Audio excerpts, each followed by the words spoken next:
Tonight on Global TV News Prime, APC holds national summit and endorses President Tinubu for 2027. In business, President Tinubu submits Rivers State 2025 appropriation bill to National Assembly. On the foreign scene, Democratic Republic of Congo's Senate votes to lift immunity of ex-president. And in sports, Team Bielsa leads medals table at National Sports Festival. Hello and welcome to all our viewers in Nigeria and around the world to News Prime here on Global Television. Coming to you live from the nation's capital, Abuja. I am Uyi Agmofwegbe. A quick reminder that Global Television is on DSTV channel 365 and Star Times 276. You can download the Global TV Nigeria mobile app for Android and iOS devices to keep track of our 247 broadcasts. Tonight, we begin by telling you the All Progressives Congress, APC, has held its 2025 National Summit in a grand style at the banquet hall of the Presidential Villa in Abuja, where President Tinubu was endorsed by the party members as sole candidate for 2027 presidential election. Political correspondent Godwin Sunday has details. The 2025 APC National Summit with the theme Renewed Hope Agenda.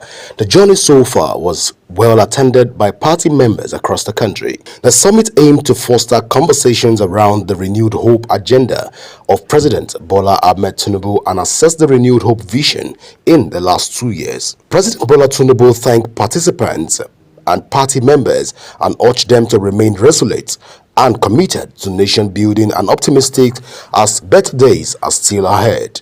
The Abuja-Kaduna Zaria-Kano Road, the dualization of Abuja-Lokoja-Bini Highway, the Enugu-Onitsha Highway, and the second Niger Bridge access routes, and other strategic transport corridors are not just improving connectivity, they are catalyzing commerce and opening up regional markets. The Renewed Hope administration has also introduced wide-ranging tax reforms aimed at broadening the tax base, improving compliance, and simplifying the framework. The 4 tax bills currently under consideration show a coordinated effort to align fiscal policy with the growth ambitions of the country. Speaking during the summit, the APC Governors Forum, Senators, and National Working Committee seized the opportunity to endorse President Bola Tinubu for a second term. These commitments have formed the cornerstone of our policy thrust, yielding numerous, bold interventions that have reshaped Nigeria's fiscal foundations and positioned the country for sustainable progress. Walk the talk.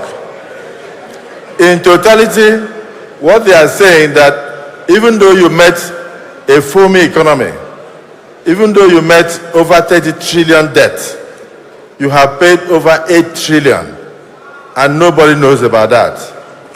Money that you would have used to amplify most of your programs. The Renewed Hope agenda is still on course. And evidently, from the reports we get, from even the World Bank, the IMF, talking about the fact that Nigeria has moved from B- to B. That is IMF, giving you rating. And the fact that you have been able to improve the economy, there's growth despite the world's recession. The moment demands realism and ambition in equal measure. We must neither rest on laurels nor succumb to complacency. Instead, this is the time to deepen our outreach, sharpen our messaging, and forge an unbreakable bond between the APC and the people it serves. By selling our record relentlessly and listening attentively, we will carry the Renewed Hope agenda forward in the next electoral cycle. I have no doubt in my mind whatsoever that come 2027, Mr. President and our party will secure a resounding mandate that confirms our capacity to deliver on the promise of a prosperous Nigeria. For many, the conversation around 2027 elections seemed very untimely, but not for the APC with our early preparations. Will this translate to positive outing? Only time will tell. Godwin Sunday, reporting for Global Television News. political correspondent Godwin Sunday. Thank you for your reporting tonight. Osun East senatorial leaders of the People's Democratic Party (PDP) have thrown their weight behind President Bola Tinubu and Governor Ademola Adeleke as their preferred presidential and governorship candidates, respectively. This is contained in a statement released by senatorial leader Akindele Famuyide at the end of its monthly meeting. Delegates to the 13th National Delegates Conference of the Forum of State Independent Electoral Commissions of Nigeria in Jos, Plateau State, have rejected calls for the scrapping of states' independent electoral commissions. The European Union says they demanded for the reform of the state electoral bodies saddled with the responsibility of conducting local government elections. The conference is geared towards analyzing the challenges facing state independent electoral commissions and proposing workable solutions to strengthen local election administration. The federal government has instituted a suit against Natasha Akpoti-Uduaghan, the suspended senator representing Kogi Central, over alleged defamatory remarks made on live television. The suit filed before a federal Capital Territory High Court has Akpoti-Uduaghan as the sole defendant. The government accused the senator of making imputation, knowing or having reason to believe that such imputation will harm the reputation of a person, citing Section 391 of the Penal Code Cap 89 laws of the Federation 1990. The Minister of the Federal Capital Territory, FCT, Nyesom Wike, has warned that security and health challenges facing the nation's capital require urgent national intervention. Wike, while speaking during the budget defense before the Senate, emphasized that the FCT's role as seat of government and host to diplomatic missions demands coordinated security approach. Ramsey Agbo completes that story. In response to Ndume's proposal of establishing an internally displaced persons IDP camp within the FCT, the Minister of the Federal Capital Territory, Nyesom Wike, warned against social welfare programs for vulnerable groups, as this will facilitate insurgent groups. He gave the warning in the context of the FCT's 2025 budget defense, where Wike sought approval for a 1.78 trillion naira budget focused on capital projects and infrastructure. It's about the indigent or the displaced persons roaming in Abuja. It is not enough as Nigerians driving them, arresting them. What you need to do is to do what the Kano State government did as far back as in the 70s. That is picking the indigents, if you know, and you have a camp where you can feed and train them so that they will be off the street. If you have something like that already, that's fine. But it's very important, because before somebody comes to the street to beg, it means he has nothing to eat. So if you can have a camp that will provide them such facilities, train them, and then take them off the street through that transitional method, is better. The way Kano, the way Rivers, the way Sokoto, the way Ondo will not be the same way that will happen in the FCT. Those you are talking about, they are not indigenous. They are not indigenous. People come from everywhere to just talk about the whole of FCT. And you are saying that because we should that people, if they have work, it's not correct. That those who believe that they will continue to beg. That is the truth of the matter. And we'll tell ourselves a simple truth.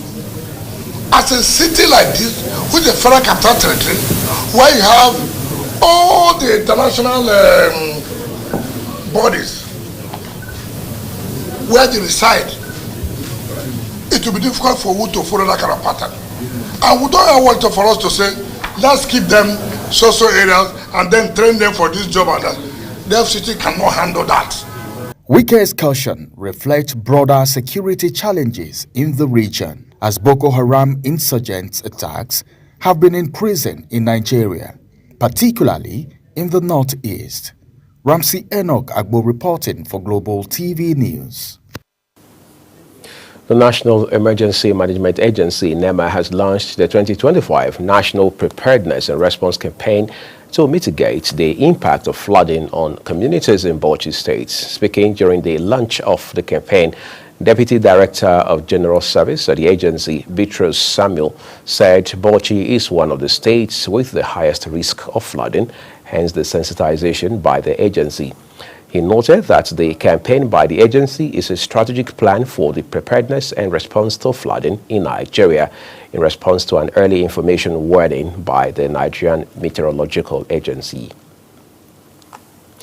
The Chief of Army Staff, Lieutenant General Olufemi Oluyede, says the Nigerian Army, under his leadership, would in the next coming weeks induct more combat enablers into its operations in order to end menace of Boko Haram and ISWAP, banditry, kidnappings, and other forms of criminality bedeviling the nation. Oluyede disclosed this at the end of a three-day 2025 COAS First Biannual Conference, which took place at the Command Guest House in Malari Cantonment, Maiduguri, in Borno State.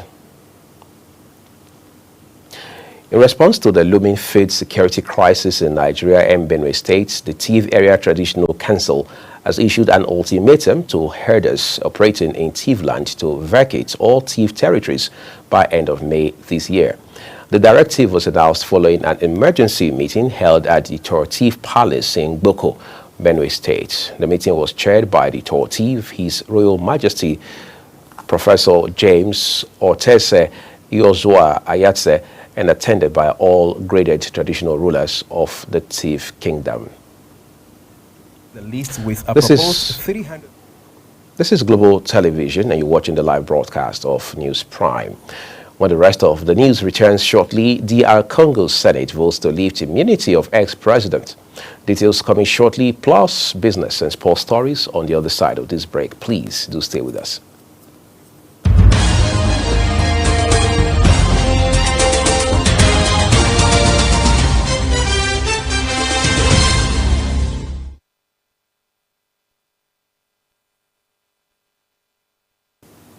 We appreciate you for staying with us. You're watching the live broadcast of News Prime with Uyi Agumofwegbe. The rest of the news broadcast now returns with business. Following the suspension of the Rivers State House of Assembly, President Bola Tinubu has officially submitted the 2025 appropriation bill of the state to the National Assembly for consideration. In a letter addressed to the President of the Senate, Godswill Akpabio, the proposed budget totals 1.481 trillion naira, with major allocations aimed at revitalizing key sectors. 24 billion naira, while the health sector is allocated 106 billion naira, including 5 billion naira earmarked for free malaria drugs. The appropriation bill for the year 2025 is in the total sum of 1 trillion 481 billion, wherein the sum of 324 billion is for infrastructure, both ongoing and new projects, while the sum of 166 billion is for the health sector, including 5 billion for free drugs for treatment of malaria and other common ailments. Education sector is set to receive 75.6 billion naira, while 31.4 billion naira is proposed for agricultural development. In a formal communication to the National Assembly, President Tinubu is asking the Senate for an expeditious consideration. Herewith, the 2025 appropriation bill for Rivers State for consideration of the Senate. The distinguished Senate may wish to recall that Rivers State is currently under emergency rule, which was proclaimed and duly gazetted in March 2025. Regulation 4, subsection 2F of the Emergency Rule 2025 requires authorization for expenditure from the Consolidated Revenue Fund of Rivers State for its activities.